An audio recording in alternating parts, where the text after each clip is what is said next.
Hello, everyone, and welcome to your horoscope for the week of May the 13th till 19th, 2024. What a week we are ahead of. But of course, this is where the intensity, the unusual manifestations of our most quantum thought, so to speak, and also the heavy display of karma, all of this energy mixed together into a quite mysterious reality that is going with, as I said, hyper speed, fast forward into the mysterious future. This continues. But we will have this week certain powerful moments that will act as further slingshots, propulsing us forward. Now, this is where in the past couple of months, all of April, the end of March, all of April, all of May until this present moment, we had so very many celestial conversations that either opened the whale or basically evoked, set the timing that the time was there and then for big karmic moments in our individual lives. May those be closures, resolutions, moments of big truth, or new beginnings, or whatever that was supposed to be for us. Then we had other like quantum leap aspects, which targeted maybe other areas of life, but everything built for us to discover our greater authenticity and embody it. Of course, Uranus and Jupiter's transit in the sign of Taurus. So basically, we are, since a few months, being hit, bombarded almost by so many directions by this almost unforgivable energy of upgrade and quantum leap. Now, some of us might have resisted this slingshot type of energy, but this is where this week might be a big opening, even for those of us who, like, let's say, in fact, resisted. This energy may have changed profoundly our belief system, blown our minds, emotionally, psychologically, spiritually, opened us up. It may have shattered may have shattered our reality. Of course, let's take this in a positive way if we can. Uh, in a non-physical way, but this is where we're still not out of the woods. We're still not physically, so to speak, symbolically safe from the shattering of our reality, because, as I said earlier, there are very powerful activations and also energy shifts taking place this week. So the conclusion is that no one is really out of the woods. It's the storm, the basically catalyzation of this reality shift that we all of us are caught up in right now is very much ongoing. So we begin the week with one of those energies that do basically represent the slingshot, and that is the sun's conjunction to Uranus.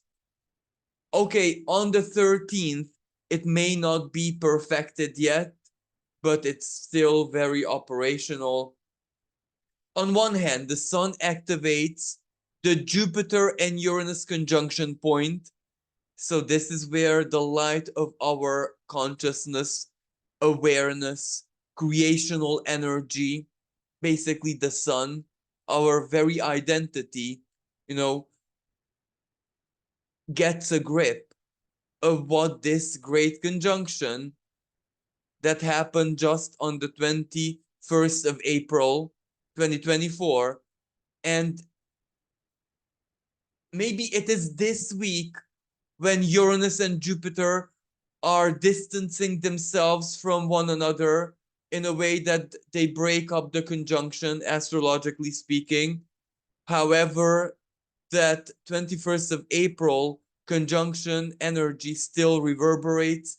The sun activates it, and Venus activates it. And another energy which is very, very, let's say, minor, or better said, non-physical, and I'm speaking about white moon Selena, the opposite representation of black moon Lilith, if you will, a lunar energy lingers around that point. The sun will conjunct it, Uranus will continues to conjunct it. So this is where basically the highest representation of our soul energy is there, permanently there. Even if other parts of our being are thrown off in different directions.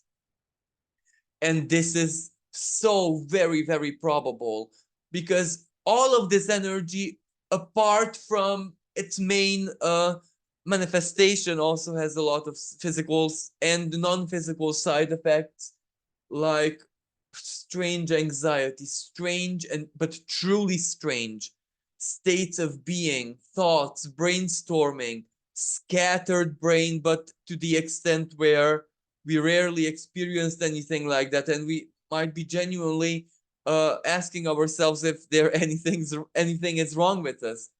But this is this energy, and the solar flares that just hit recently.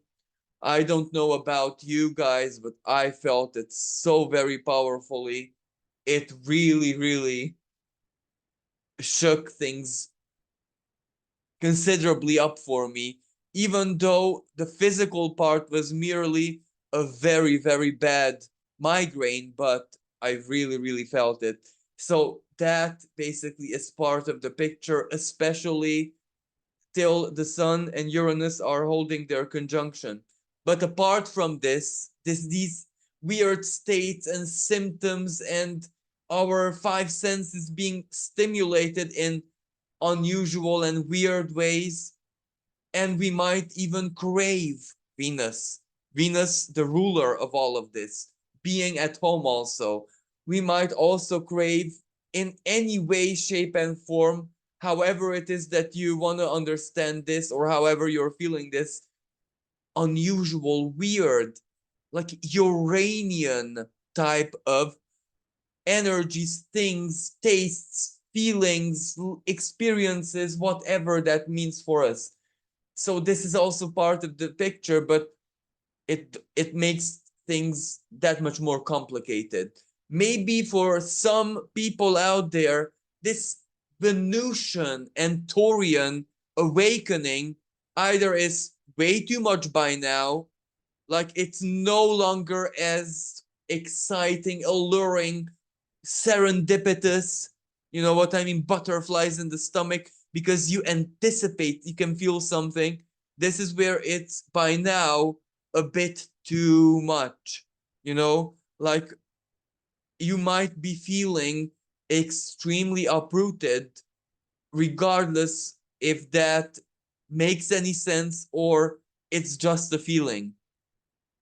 And the unusual cravings as well. These really can send us into an emotional and very, very soon this week, even mental chaos. So this is to be expected. But of course, Venus is going to semi-sextile, a minor astrological conversation, and another semi-square, a minor energy that plays out between Saturn and Pluto. These energies can make this, all of this energy, have its really frustrating or irritating or annoying or just mind-blowing, stunning, but in the literal sense, so stunning kind of effects where we're just stunned or really confused, but not confused. That is a paradoxical reality, really. So these energies are not going to make it easy for us.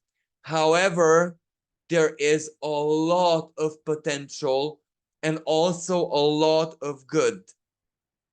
One of the good news, the greater good news, is that also at the beginning of the week, Mercury is gonna leave its shadow.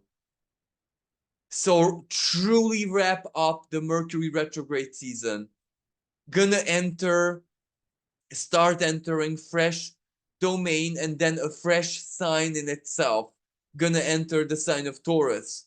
So this is a very mobilizing, impulse-based energy that's gonna get us somewhere, at least mentally, communication-wise, thought-wise, figuring stuff out-wise. And when it enters into Taurus, knowing our priorities, being able to prioritize. But at the beginning, very, very beginning on the week on the 13th, it is still the final moments of wrapping up its retrograde themes. So this is when it's truly, let's say, over, and what the larger retrograde theme meant for us is already sunk in. What communications or what projects, what purposes of yours, what Aries type of energies is the target in your life through communication or breakdown or weird travels, where the travels, even if they weren't disrupted in the date and time wise, whatever happened there was impactful. I don't necessarily want to say weird because for some people it was extremely positive. Like I have a very good friend who traveled under this Mercury retrograde season. Okay, Mercury was direct almost already, but still going through its shadow path. Traveled to Italy, and the art, the buildings, the structures, the vibe of the place there really, really, really delighted him. And, triggered an outer body experience. So, as I said, for a lot of people, this also had a lot of, let's say, good. So, the right word here is impactful. So, it stays with you. The lessons, experiences, words, communication, whatever, however it played out, it definitely stays with us because important things were said or traveled to or done or initiated or fought, unfortunately, either literally, the world stage is the prime example, or in courts of justice, or in so very many ways. So this is being wrapped up, and then Mercury finally makes progress. So the way we're going to be feeling this is that we can finally put aside the Mercury retrograde themes and start putting mental energy and momentum and drive and initiation into where we need to get our immediate present plans, but all of them. Everything that is very important, urgent in the now, in the present, and in the very close future, what we are solving, resolving, doing, working towards. And also, still at the beginning of the week, a celestial conversation that I really, really love. And let us go to the 14th, because you might see it in a much clearer way there. So I'm speaking about Saturn and Venus holding a sextile together. This is such a good energy, really, because you know that this Saturn sextile was held by all of the other Taurus planets except Uranus. But Uranus is yet to form this sextile. We had the Sun sextile Saturn, but more importantly, going back to March, April, a Jupiter sextiling Saturn. So that energy, as I said, was the saving grace, the grounding, the where, regardless of where the energies, the flow, karma, fate, external, internal flows, regardless where they threw us, into which direction, because after all, Pisces, up or down, or in one of the extremes it's kind of catapulted us into, there was still a voice of reason. There was still, like Saturn in Pisces, an inner GPS, like a safe mode. You know, when an electronic equipment fails software wise, there's a safe mode, if you know what I'm speaking about. Or like the backup, or that's Saturn in Pisces. Something from within us just knows right from wrong. Saturn in Pisces. And that is the the safe mode guidance that can never fail us. If something simply doesn't feel right on the inside, on a deep soul level, then chances are maybe we don't even need too much Mercury to understand it. We can take a step back and try observing and reflecting of why we're feeling this way. And it reveals itself to us. So this is a good example of what the sextile could have done with Jupiter, or our sense of justice, our sense of truth, our faith, our belief, our core belief supporting us through all the illusions and deceptions of the world that were and are flourishing like a lotus flower opening. But it's the beauty, that kind of beauty is really the beauty of doom. And this is deeply supported by an energetic Neptune, the very Neptune, planet of the grand delusion. All of existence is a dream, right? So it's Neptune. But never before was it so susceptible to interpretation, and also susceptible to our emotion in a real sense, because under this energetic Neptune, reality is just a clay, but which reacts more to our most intense, the deepest emotion than anything else. While Pluto stays in Aquarius, mind over matter is equally as powerful, because Pluto is at the very beginning of Aquarius, retrograding back to zero and then leaving to Capricorn briefly. That's mind over matter. The higher mind basically being able to quantumly shape reality. That's Pluto and Aquarius. But Neptune is at the other end, at the very, very end of the zodiac. So it has, for now, just a tiny touch more influence, because our emotions, but the deep, not the wane, and not the triggered, not the reactions, but our deepest emotions, our most divinely purified feelings, let's say, are so powerful that we cannot imagine that. We simply can't even imagine how powerful our feelings are right now. And reality is just a clay to them right now. And while Pluto is here, also the mind. So this gives us power, a lot of power. But that power may not necessarily be fully under our control, yet we try to keep it. Pluto, who has the power basically. And Aquarius is,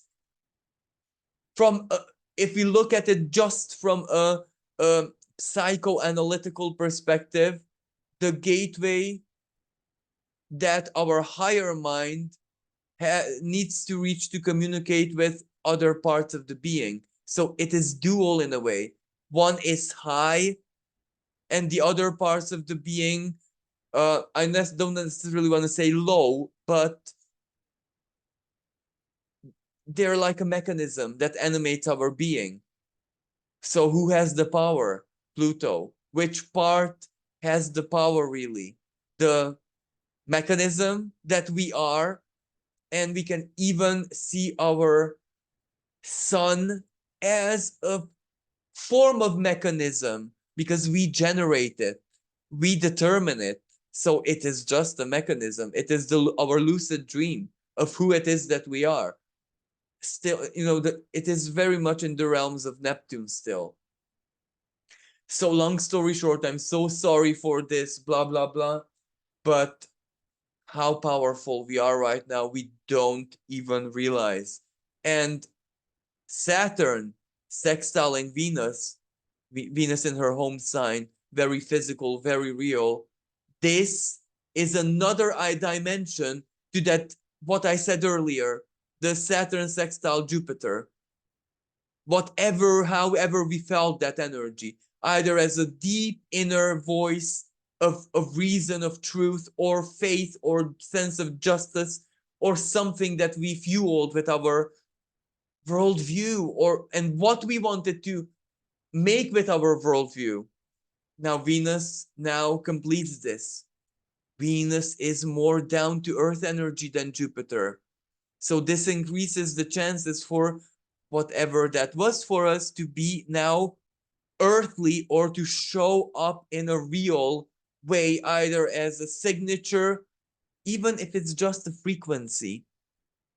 This is a frequency of values that will show up in reality sooner or later, 1,000,000,000,000%. And now on the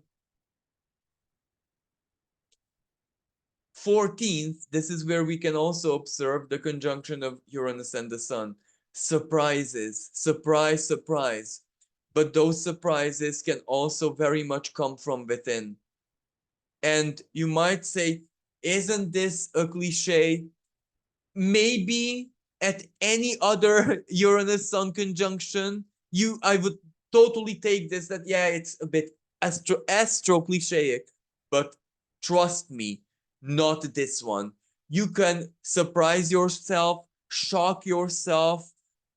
You just cannot know what's deep within you, and it might just shoot up to your awareness, sun, the light that you are, in a very Venusian way, which means you feel it deep within your senses or inner values. What is this? Is this a talent? Is this a dream? Is this a truth? Is this a certain kind of rebellion? Of course, please don't understand it in an extreme way, even though just look at the world. In the lives of some people, it's almost literal. But let's say for most of us, it's just a symbolic rebellion, a gesture, an ideological rebellion. I no longer want to either support this, want to believe in this, want to love this or him, her. I don't want this to have Venusian power over me anymore. There you go. What a really good example, if I'm allowed to, compliment myself. But really, wanting to break free from things that we love, Venusian element, but came to realize and understand that are no longer our chains or our cage, bird's cage, then we have to open or take them off, because the key to the shackles, to the lock, is not just within reach, but already within our hands. All we need to do is open that lock, but at our Ordic bird's cage. But very important, the uncomfortable minor and semi-sextile, semi-square, we need to do it at our own timing. You know what I mean? And Pluto, semi-square Saturn, that's our own timing. It doesn't matter what the Sun or Mercury or Venus even thinks, that, well, the best time would be now. But when specifically in the now, that's Pluto, and we need to trust it, even if it irks that Piscean Saturn right now. Why? Because that Piscean Saturn is the divine law that the time is now. But now, you know what I mean? It can mean a month, a week, half a year, that's still now to the universe or to Saturn. But Saturn wants to see it now in a very deadly real sense. Pisces is not susceptible to Saturn's now. Pisces is timeless. It is mist. It cannot be contained or labeled or split into segments like Saturn likes to do, quantified. It just is. And Pluto in the sign of Aquarius actually supports Pisces. This Piscean, because it says, well, in a quantum reality, everything is a bit Piscean because everything is possible because the rules are very, very different. We are discovering those new quantum rules as we speak. Okay, so these energies can have a very positive side, as I said. May it be a talent that you're discovering or something very authentic, very truthful, very surprising that shoots up from within you and it's dished onto the table. Now, when I say shoots up from within you, it's not necessarily the usual unconscious type of energy, but rather a Venusian Taurian type of energy, either from deep instinct or from what we love, or what we desire, or what we crave for. Things change, South Node and Libra. That also means that the way we judge things, weigh things, can be so different in the now than compared to how they usually been most of our lives. Let me just give you a very easy example. Maybe until now, craving ice cream did not animate me to get dressed and go to the shop and get the ice cream when in that time period when I crave it. After, my inner judgment just changed in such a way that now I actually am determined enough to get dressed and go down and buy it. You know what I mean? Such a small and silly thing, but how it arranges the life setup. And it's just a Venusian value, how much power it has over us. And imagine this in a social, political, economic, and we cannot ignore even spiritual way. These small changes add up. We're just acting in ways which are starting to be no longer be perceived as unusual, but rather become slowly our new normality. And we just wake up that, how did this even happen? How did we even adapt this new? We're definitely not in our old life anymore. And it just dawns on us that slowly and surely, from every possible corner, it creeped up on us. The change, the different, the unusual, how polarity is reversed. And the old polarity is the world and our lives, our worlds, not necessarily just the extra, our world, pre-2020 and post-2020, how radically different it is, but especially also from a Venusian perspective.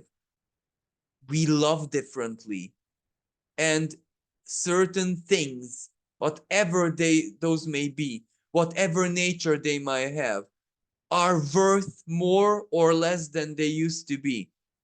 So this will change the world economically. It's a matter of time.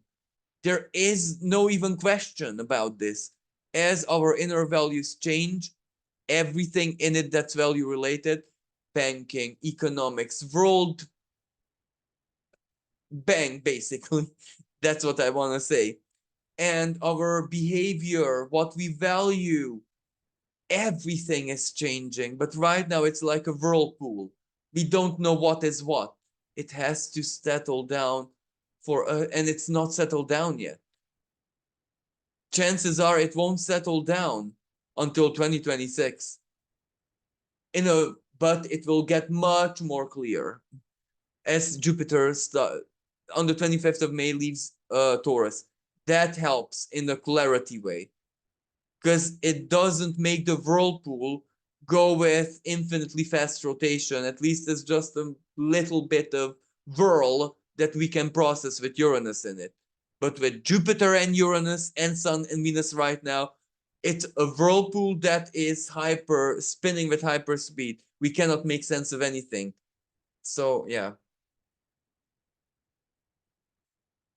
Then moving on to the 15th.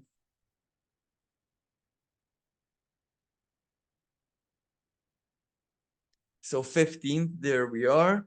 On one hand, we have anaretic Mercury in Aries. For Mercury, this is new ground, and things can be very, very heated. So on this day, the 15th, well, on one hand, let us try to embrace all the Mercury retrograde lessons. Let us remember everything, the lesson part of what we are encouraged to do by inner forces and what we must restrain ourselves from for reasons. You know what I mean? And angry words and outlashes, impulses.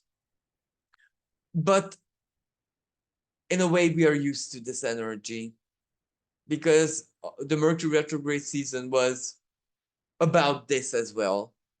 And on the world stage, the diplomatic, ongoing conflicts and fights, but legal fights, principle fights, moral fights, philosophical fights, historical fights to get to an agreement, basically. But the good thing is that also on the 15th, Mercury changes signs. It enters into the sign of Taurus. Now, this is, in a way, a saving grace, because Taurus slows Mercury down very, very much. So the rush and mentally being thrown off, the scattered brainness and the anxiety and the impulsivity and the thought doesn't leave us no matter what we do, that fortunately gets better. But on the other hand, we are in evaluation mode already with Mercury and Taurus. We analyze what is worth it, what is not. Okay, when we analyze, we also consult Venus a lot. Mercury and Venus's home, domain, kingdom. Venus has to be consulted. But it's still Mercury who does the accounting. You know what I mean? So Mercury needs to know what is worth it, what is not, financial plans, what is happening in our lives, a rank of where our priorities lie, where we invest energy, money, resources, all these down to earth type of things. But ranging from that, it can be sensual, who pleases me the most, for example, for some people. For other people, well, is the financial and earthly comfort my relationship gives me worth it, the pause I have in the bedroom? Love is there, but for some people, it's this type of evaluation and priorities. So for other people, it is my job worth the money?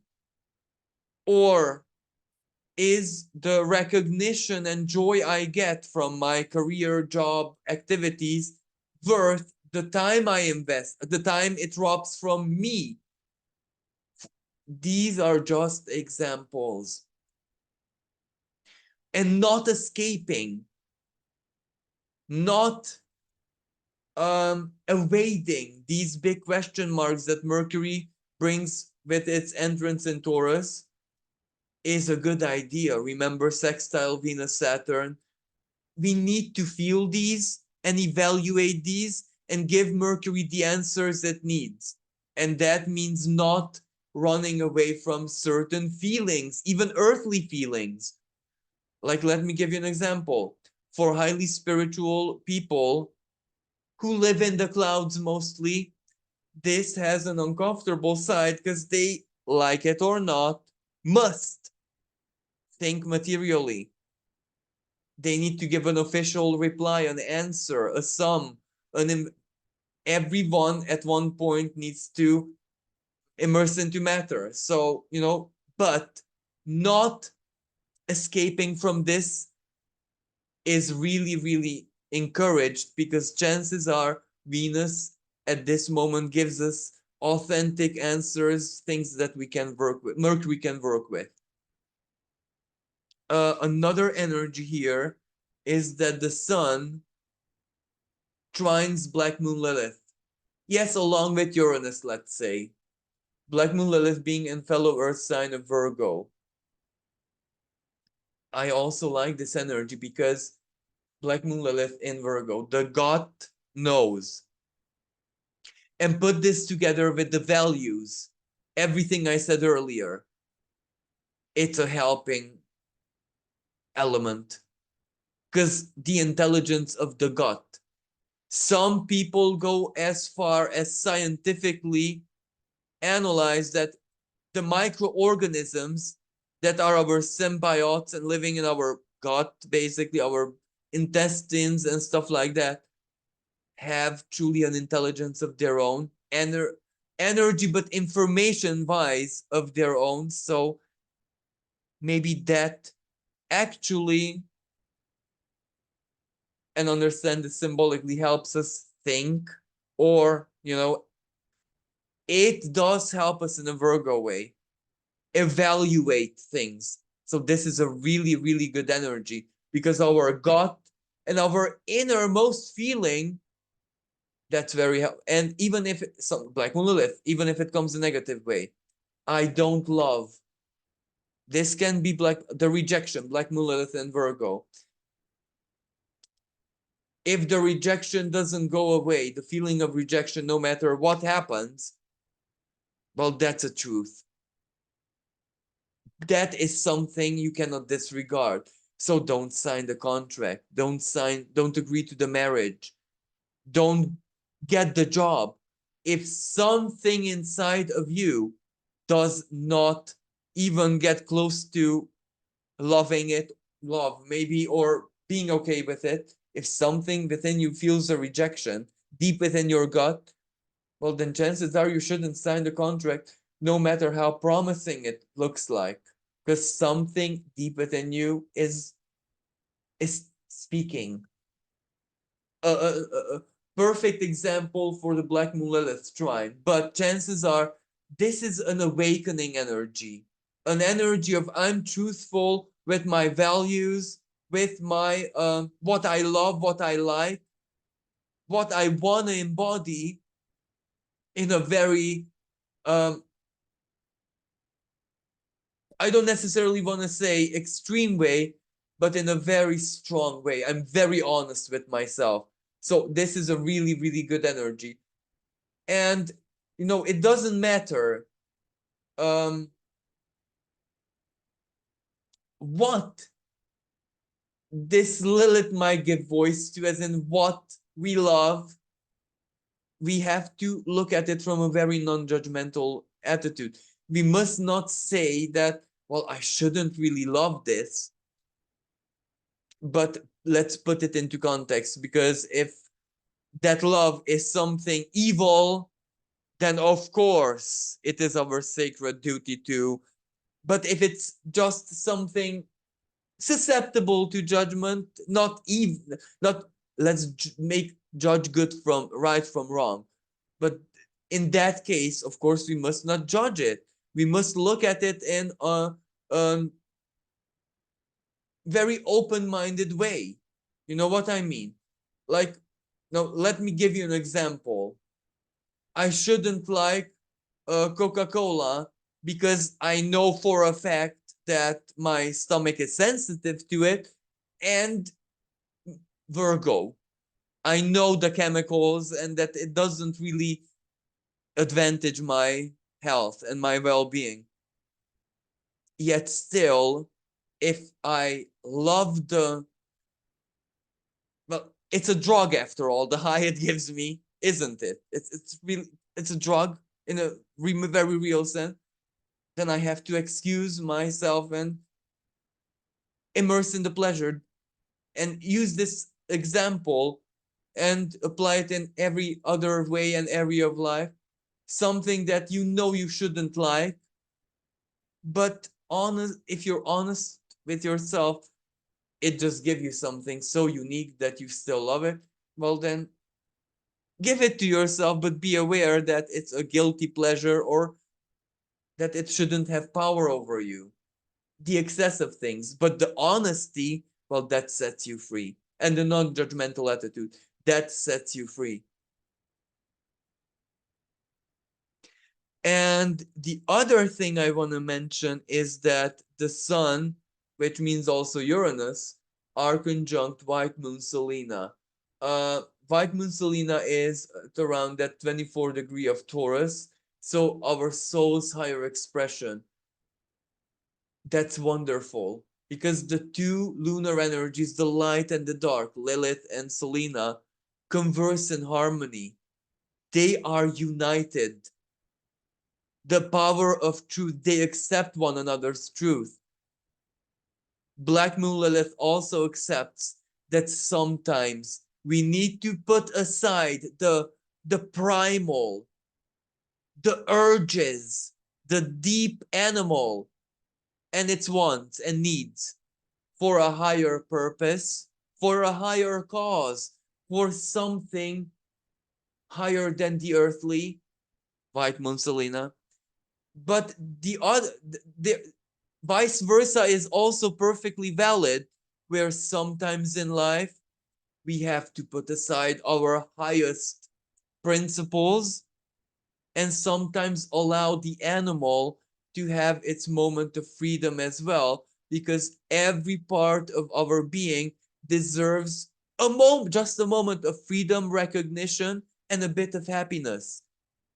When this energy is used in a good way, it can really act as the fuel for the quantum sling. The honesty of it, the acceptance of it, and when your inner being feels it's not judged by your mind or a component of your being, either your Venus or your Mercury or your Sat, if you're not under your own judgment, that is a massive empowerment. Let me give you the bad example. A serial killer does this in an extreme way. It just does not judge. You know what I mean? It doesn't have the judgment necessary to stop the atrocity. That's the bad example. But that's what also fuels it and empowers them. The non-judge, this can be used in a very positive way, where we stop judging and start loving or enjoying or whatever. So this is a really, really good fuel for the quantum slingshot.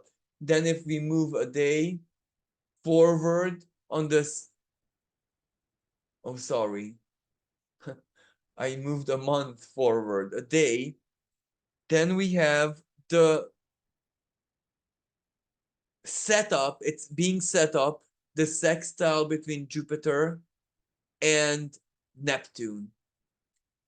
Now, this energy is yet another saving grace because Neptune is the divine essence. Neptune is the divine dream because it's home in Pisces. Jupiter is how the dream, as above, so below, how the dream sparks up here in the earthly plane. Jupiter and Taurus, what we embody, our principles, justice, and Jupiter and Neptune are very similar energies in their own way. They're very different, yet they have strong similarities. They co-rule Pisces, so they are the dream. The principle of justice, law, etc., knowledge, higher knowledge. Well, if we break it down to its core element, we get Neptune. It's so because we want to make it so. Financial crime. It's just money, right? Just money. It's not real. It's money. Something that we want to make real, right? But it's still a crime. It didn't harm anyone in a direct way, but it did a Neptunian harm. Really upset certain things and etc. So you see how Jupiter is also Neptunian, even when it's not. So the sextile, manifestation, drawing the divine dream into earthly dream. And the earthly version of the divine dream, well, already has a very increased chance for manifestation.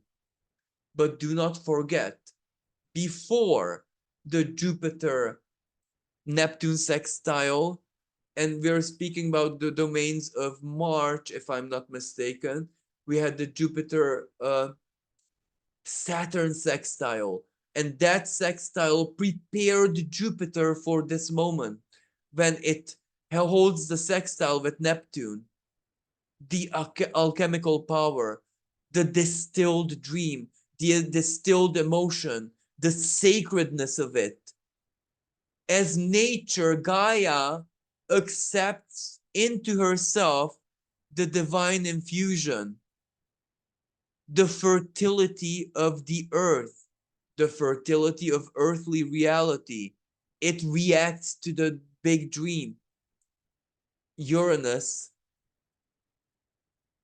in itself makes this, how should I say, it really, really emphasizes on this that much more. Uranus keeps the gate open. So this sextile is very, very powerful, getting more powerful as it perfects. And then the sun, as you see, is getting closer and closer and closer to Jupiter. That's another activation. Jupiter expands the sun. Beauty, truly the principle of beauty, because Venus is also at home, very close to Uranus. So quantum, and Venus was born, according to legend, from Uranus's balls. I'm so sorry to testicles, right? Nuts. So love, by her very nature, birthright, is Uranian, free, has her mind of her own, and the divine allows love to go wherever love wants to go. It has no bounds, it has no limits. Exactly why many times we love what we are not supposed to love, and it's still okay because love is free by this divine right. So the divine will not restrict love. If we want to restrict love, that's our inner power and judgment. We cannot restrict it in any other way. We cannot actually ask the divine, make me not love. We may ask the divine, give me reasons to help me get there, but it cannot extinguish this feeling from within us because it is a divine right Venus has to be always free. So thank you for this moment. The sun conjuncting Jupiter, while Venus is conjuncting Uranus. This can be such a beautiful and positive, true quantum leap, massive life change for the better type of energy. This is when, let's say on the world stage, in any domain, we will see the fresh, the new power, the new talent, the new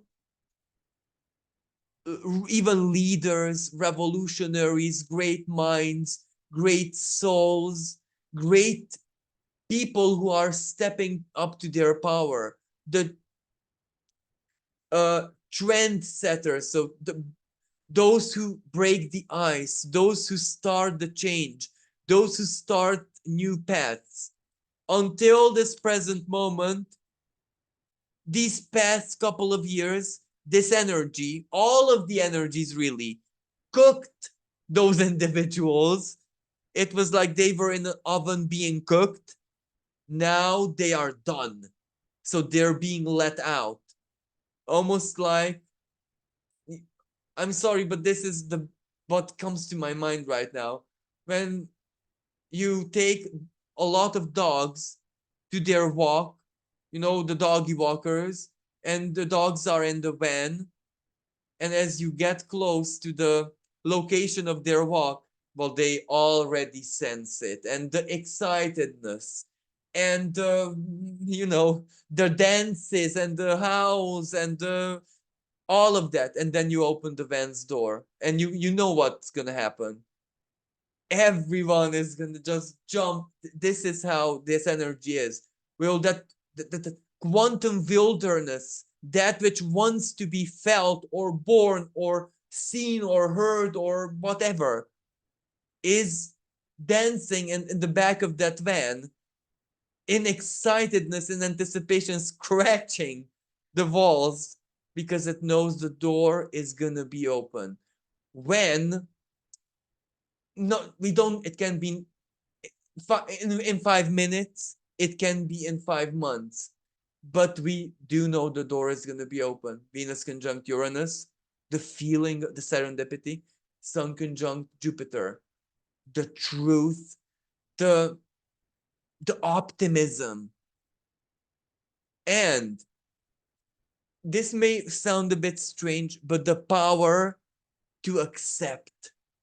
Because so very many times in life, something just misses our grip. And we might ask ourselves, why didn't I get it? I was so close. Why didn't I win? I was so close. Why didn't I get first place? Why didn't I get the boy or girl when I was much more, worthy or whatever? And we just don't see the answer for that. And maybe it will take tens of years and we think back because something within us simply could not accept it at that moment. Our mind, or maybe our Mars, or maybe just our Venus, told us that we are ready, we want it, we so want it. Well, that's why you enter the competition, or that's why you engage the boy or girl to get the date, or that's why you're doing it, because you want it. Yet still, if the inner Saturn deems that we could not bear the weight, or we are simply not ready, or something inside of us cannot accept the outcome, then it will not happen. And we will all, for not always, but for many, sometimes even years, live in a false illusion that I was just one step away from getting it. Why didn't I get it? And we look for answers in all the wrong places, when many times the answer is simply that something within us judged it that we weren't ready. And if we look back and soul search, we will find what that is. We will find the specifics and be amazed. Well, this energy is the opposite of that, the direct opposite. When we ask why now, why did it come now? I didn't expect it. I didn't want it anymore. I was not even in the vibe, in the mood, and it just came because internally we were ready to accept and embrace. We were simply ready. The blockage or the judgment or whatever, the inner timing issue wasn't there anymore, and we were accepting of it. It came, whatever that is. May that be just an epiphany, a moment of inner truth, a moment of figuring stuff, or something much more Taurian than that. Money, finances, job, talent, idea, setup, routine, career choice, study, something in court of justice, surprise, surprise. Justice was always on your side, even when you thought it wasn't. Or victim becomes the triumphant. Something really twisted came to my mind, so please excuse me, but I have to say it.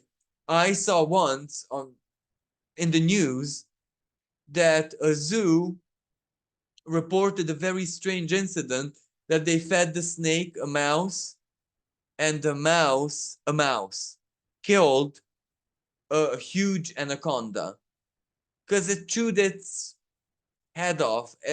It got into a place where the snake just simply couldn't do anything anymore, and the mouse kept on chewing and chewing and chewing, and that happened. What are the odds?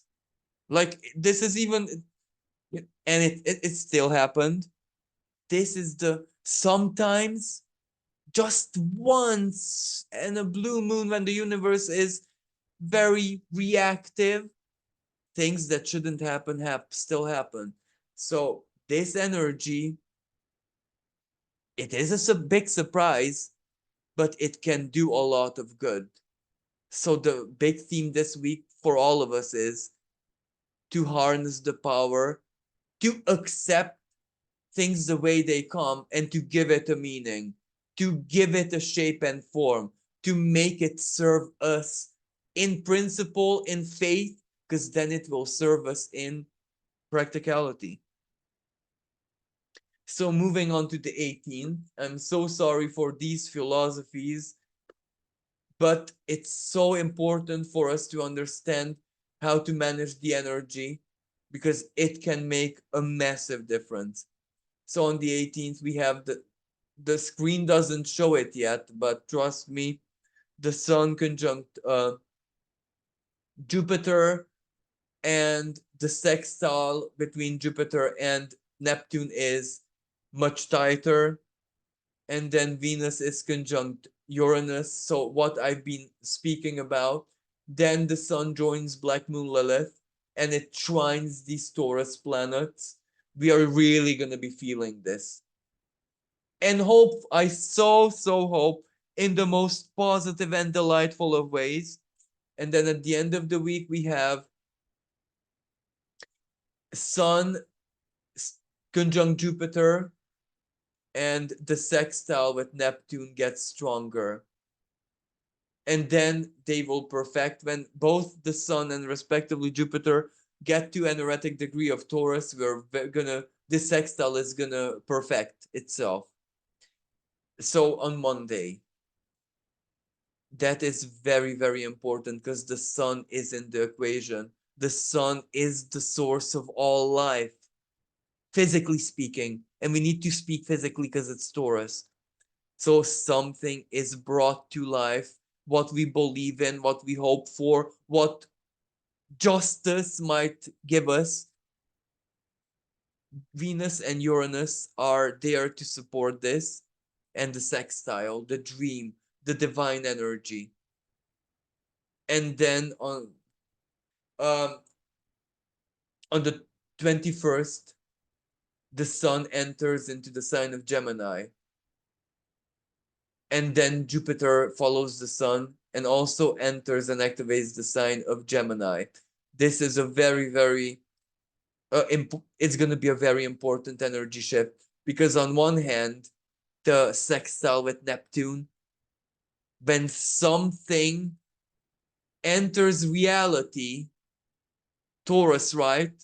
But immediately afterwards, Gemini, we perceive it, we analyze it, we work with it, we understand it, we learn it, we learn to use it. So, you know what I mean? Even the energy shifts, Sun and Jupiter into Gemini, support the creational power. And last but not least, and this is really the one of the stars of the week, Mars in his home sign makes the conjunction with the North Node in the sign of Aries, which means opposes the South Node in Libra. The North Node in the sign of Aries overgoes the dream the initiation,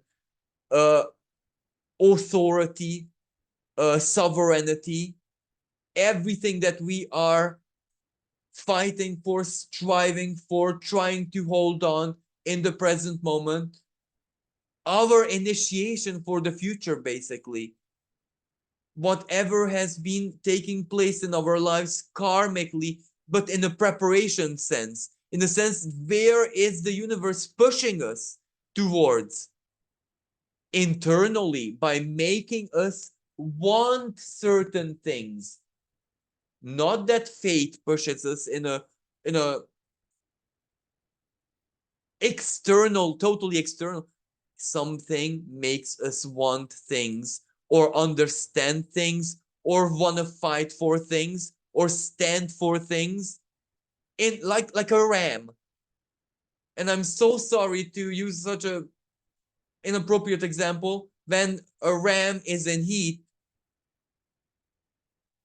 there is no stopping it.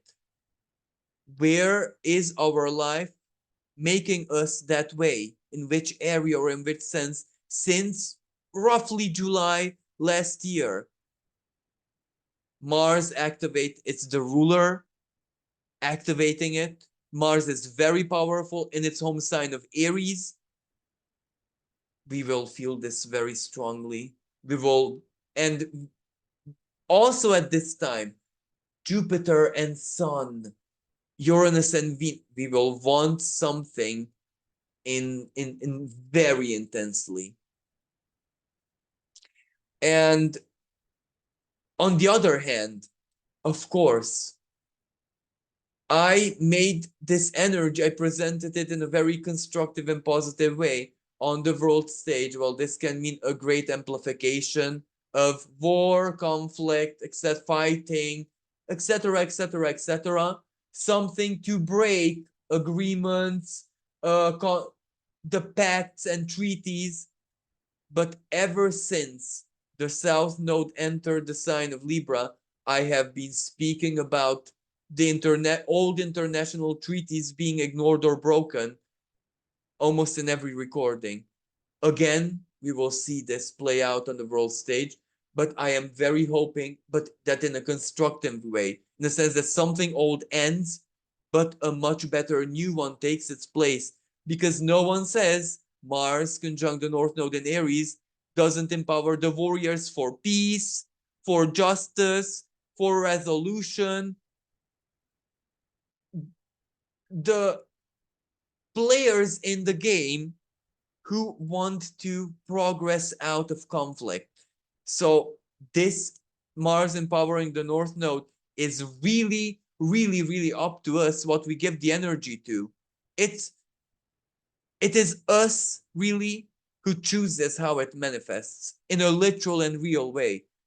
It can empower conflict, fights, aggression, but it can also empower any strife, sacrifice, effort, work for peace, or rebuilding, or wherever we want to put the Aries energy into, well, that's where it will go into.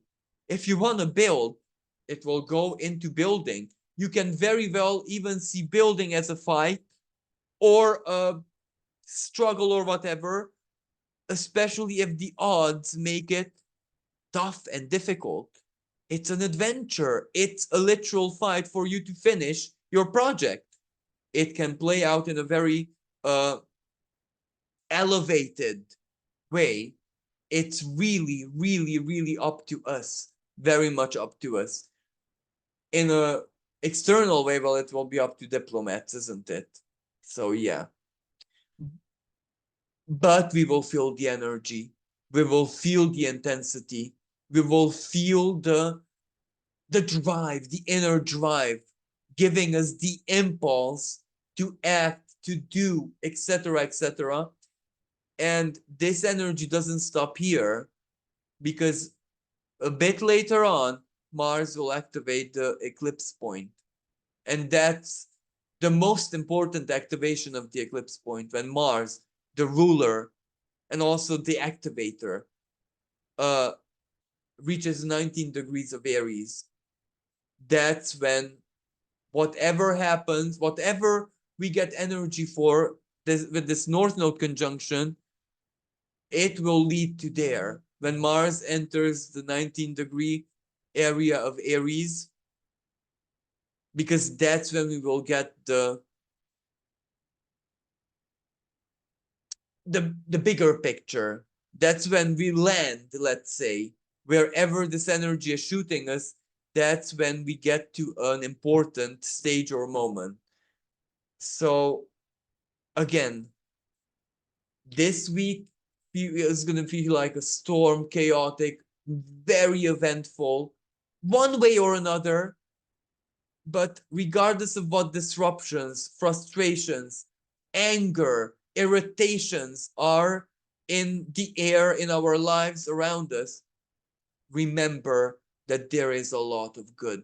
Remember the magical, alchemical, spiritual, financial, artistic, whatever you want potential with this energetic Neptune sextile, and the openness for us to be able to give shape and form reality and this energy to what we need it to be, the superiority of the emotion, that is the saving grace. Never was it more important ever to feel the right things for us and to stay in our truth in any way, shape, and form.